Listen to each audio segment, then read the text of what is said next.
कछुए ने बंदर को सिखाया सबक। एक जंगल में बहुत से जानवर रहते थे। उन जानवरों में से एक बंदर भी था और वह बहुत आलसी और स्वार्थी था। उस बंदर ने आसपास के गांव वालों को बहुत तंग कर रखा था। उस जंगल के पास एक नदी थी जिसमें एक कछुआ भी रहता था जो बहुत मेहनती था। एक दिन कछुए ने मधुमक्खियों के काम में उनकी सहायता की। वे अपने छत्ते को छोड़कर दूसरी जगह जा रही थी। उन्होंने कछुए को उनकी सहायता करने के बदले में एक थैली में शहद भर कर दिया। कछुआ जब उस शहद की थैली को लेकर अपने घर जा रहा था तो उसे सड़क के किनारे एक सूखा पेड़ दिखाई दिया। उसी समय कछुए को एक विचार आया, क्यों ना मैं कुछ सूखी लकड़ियां ले लूं और घर जाकर उस पर पुलाव बनाकर शहद के साथ खाऊंगा। कछुए ने थोड़ी सी लकड़ियां लाकर रखी दी।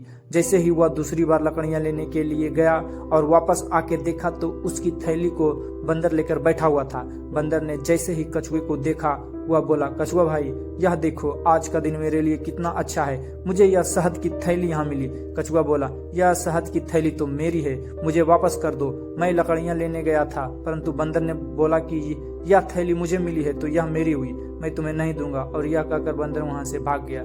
उसके अगले दिन सड़क के किनारे एक पेड़ के पास बंदर बैठा हुआ था और उसकी लंबी पूंछ सड़क के बीचों बीच पड़ी हुई थी। तभी कछुआ वहां से जा रहा था और सड़क पर पड़ी उसे बंदर की पूंछ को अपने दांतों से काट लेता है। जैसे ही कछुआ बंदर की पूंछ को काटता है, बंदर बहुत जोर से चीखता है और कहता है, अरे कछुआ, यह मेरी पूंछ है, इसे छोड़ दो। कछुआ बंदर की पूंछ को अपने पैरों से दबा लेता है, कहता है, सड़क पर पड़ी हुई चीज जिसको मिले उसी की होती है और यह पूंछ सड़क पर पड़ी हुई थी तो मेरी हुई। यह सुनकर बंदर को समझ में आ गया कि दूसरों की चीज पर अपना हक नहीं जमाना चाहिए और बंदर ने कछुए की शहद की थैली वापस लाकर दे दी। इस कहानी से हमें यह सीख मिलती है कि दूसरों की चीजों पर लालच नहीं करना चाहिए और जो चीज हमारी नहीं है उसे लेने का कोई हक हमें नहीं है।